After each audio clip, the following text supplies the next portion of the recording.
Hello everyone, we are from class BA2435B who would like to present issues found in Nestle. Before we start, let me introduce everyone with my group members. My name is Raja Fatinur Aini, next to me is Nurul Yasmin, followed by Nur Bratisha, and our last member is Muhammad Naim. Let's start with organization's background. Nestle was founded in 1905 by the merger between the Anglo-Swiss milk company, established in 1866 by brothers George and Charles Page, and Ferry Leckie Henry Nestle, founded in 1867 by Henry Nestle. Nestle has varieties of product line, include breakfast cereals, bottled water, ice cream, coffee and tea, dairy products, confectionery, and many more. Nestle is the world's largest food and beverage company based in Vaud, Switzerland, town of Vevey, where it was founded more than 150 years ago. It is present in 190 countries around the world, and its 308,000 employees are committed to Nestle's purpose of enhancing quality of life and contributing to a healthier future. According to studies, many global corporates employ poor business ethics and frequently face criticisms from clients around the world. An excellent example of a company with poor ethical behaviors is Nestle company. Nestle is using risky and ambiguous strategies that promote harmful food practices and at the same time violate human rights. Therefore, the company's unethical behaviors have barred itself from being rated highly among other companies such as Pepsi and Starbucks that have gained a good reputation for their ethical behaviors. Nestle is well known for its cocoa business. However, a typical unethical practice that casts the company in bad light is the use of underage employees in its business activities. Children are used during the harvest period to perform labor in cocoa farms. The minors are usually exploited and have to provide labor for extended hours while earning minimal, if any, salaries.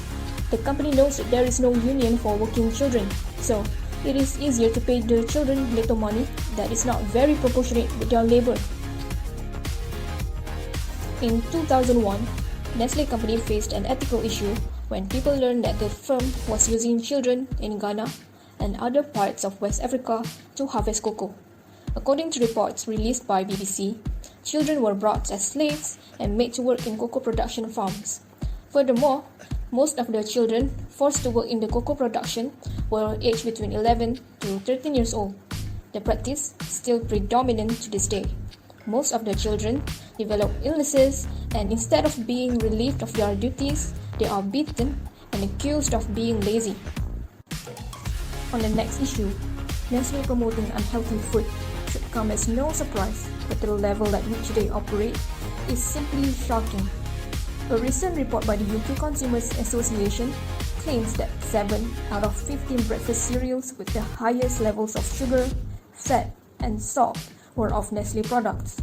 Nestle claims to be the world's leading nutrition, health, and wellness company. But when it comes to food marketing to kids, Nestle is not a leader. They had dismissed all responsibility in promoting healthy food to kids and also the adults. In the next one, it comes as no surprise either that Nestle was also involved in an environmental scandal.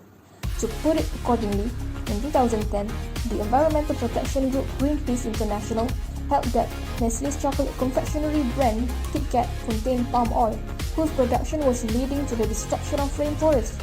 Palm oil has a range of uses and is principally grown in Indonesia. However, the expansion of palm oil cultivation came at the cost of destruction of rainforests, which were a home to the private species orangutans. Besides, the clearing of rainforests contributed to greenhouse gas emissions, leading to global warming. Greenpeace put pressure on Nestle to discontinue buying palm oil from its supplier Sinamas Group, which was alleged to have been involved in illegal rainforest clearance in Indonesia. The social media campaign included a provocative video combined with a massive online protest on the Nestle Facebook page. This forced Nestle to clarify its point of view on palm oil and create a new timetable for cleaning up its palm oil supply chain. The production of single-use plastic is one of the major environmental issues of our time. In 2018, Nestle produced 1.7 million tons of plastic. Despite promising publicly to reduce their plastic production, the 2018 report saw the company increasing the production of plastic by 13%. PepsiCo and Nestle have been identified by campaigners as being among a handful of businesses that are contributing most to pollution. After sifting through nearly 200,000 pieces of plastic collected from shores around the world, their packaging was the most frequent, identified by volunteers conducted cleanup operations from the UK to Vietnam. In Europe, Nestle made up nearly half of this brand audit of plastic, according to Break Free from Plastic, a global movement consisting of nearly 1,300 groups from across the world, including Greenpeace, whose member organizations carried out the work. So, from the issue that has been discussed before, this is the action taken by Nestle. One of the solutions to overcome the first issue mentioned before is improving workers' livelihood and protect children. By building strong relationships, human rights are a global priority for Nestle. As part of their responsible sourcing program, Nestle assesses and addresses labor rights risks across agricultural supply chain. In 2020, more than 73,000 agricultural supply chain workers benefited from intervention to address and improve labor rights, including provision of grievance mechanism, training session on labor rights, or renovation of workers' accommodation. Other than that, Nestle adding vegetables, fibers, and whole grains. To help families consume more vegetables, Nestle added more vegetable and fiber-rich grain content to many of their Maggi products. These reformulations are particularly helping families with children to increase their vegetable intake.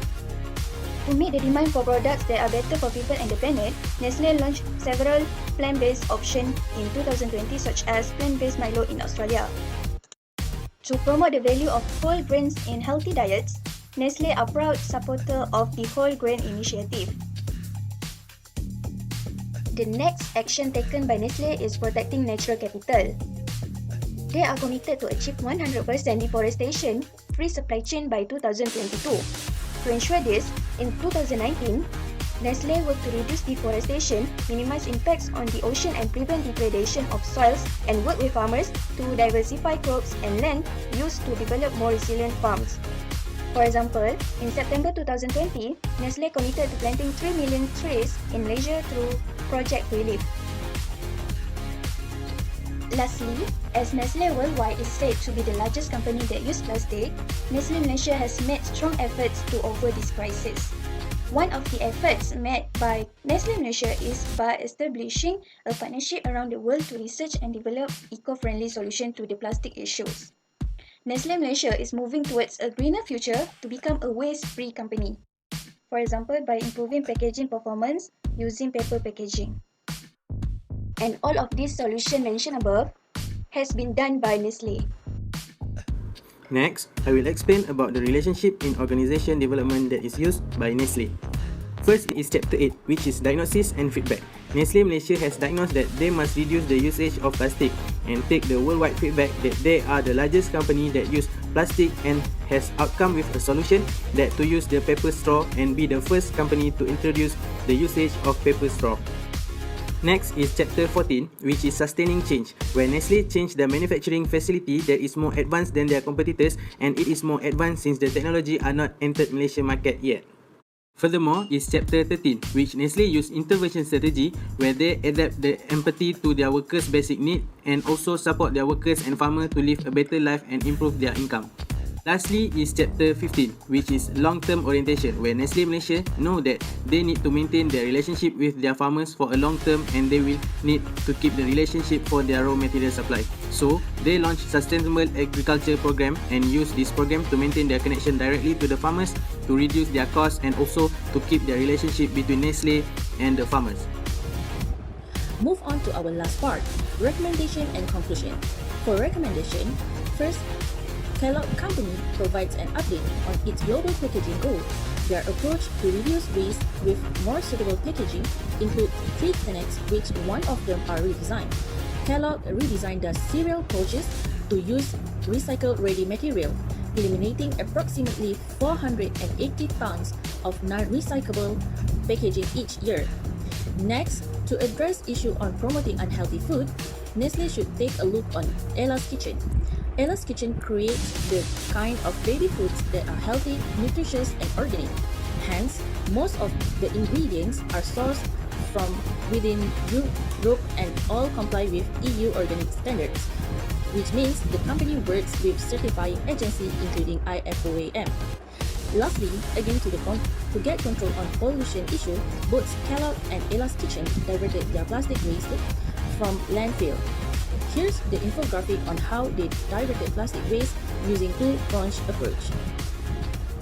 In conclusion, unethical issues such as using unsustainable sources of palm oil, plastic pollution crisis, child labor issue, and promoting unhealthy food issue have been addressed by Nestle from time to time. For instance, Nestle Start Saint program, which is Sustainable Agriculture Initiative program, developing an eco-friendly solution, promoting a stable economy, and innovating plant-based meal to put an end for the unethical issue. However, Nestle also can learn from Kellogg and Ella's Kitchen on how to maintain their sustainability. I think that's all from us. Thank you.